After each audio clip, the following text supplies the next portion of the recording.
When it came time to decide what to do for a book tour for Have a Little Faith, I knew I wanted to do something different than what I normally do. Normally when you go on a book tour, you go to bookstores, you sit in the bookstores and the people come line up and you sign your book and off they go. But Have a Little Faith is a story of two very different men from two different walks of life, two different faiths, and it had a pretty serious message that I wanted to get across about how faith can be something that actually unites us and doesn't divide us.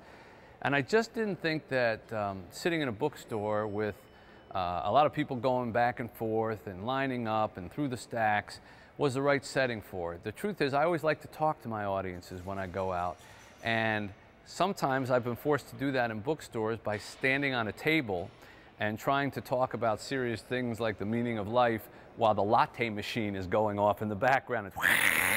And you say, well, when I first met Maury, it was and so I said, I don't want to do that with this message. I decided I was going to go to churches, to synagogues, to soup kitchens, to homeless shelters, because that's where this story unfolds. And so far, it's made for a really fascinating tour.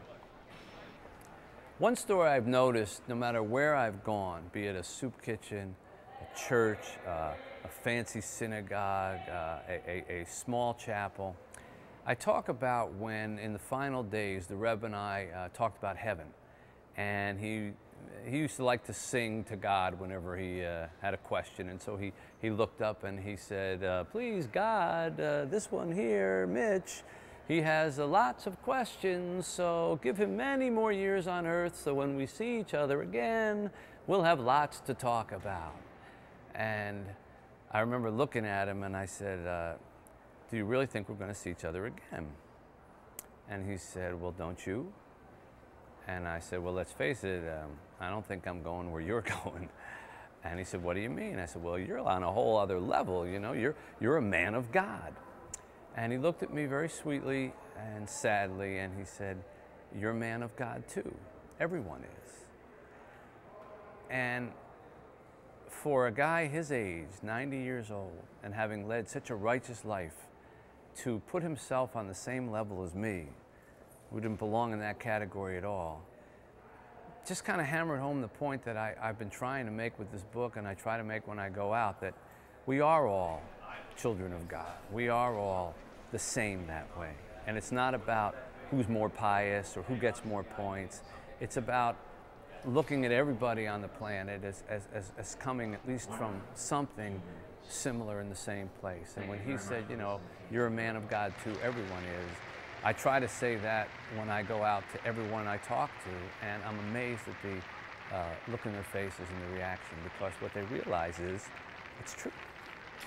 When I talk about Pastor Henry Covington, who was once a thief and a drug addict and a dealer, and who turned his life over to God on a night that he thought he was going to be murdered, and up to that point in his life, you never would have thought that he would have amounted to anything significant other than, you know, another statistic, and how he's now the pastor of a church here in Detroit and how he ministers to the poor.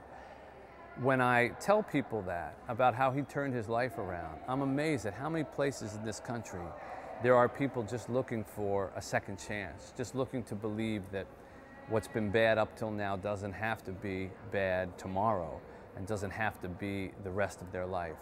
And it's really heartening to see how many people take to that sort of redemption message of Have a Little Faith. One other thing I asked for when we were sort of setting up these places to go, and you'll notice if you follow the tour that we're on the website, you'll see that there's two events pretty much in every city that we go to. One might be the big talk in a big church or synagogue or hall or whatever, but we asked them to always attach a second event at a service organization, a soup kitchen, a shelter, a special kind of school, and we just take the books and literally give them out. I mean, there's no charges, we just hand them out. And I have been amazed in some of the most unlikely places to find readers that we've found people who have loved the idea of just being given a book and something to read. And I have to say that's been the most rewarding part of this tour. It's as far away from a big bookstore as you can get, but it's as close to people that you want to reach as you can possibly get.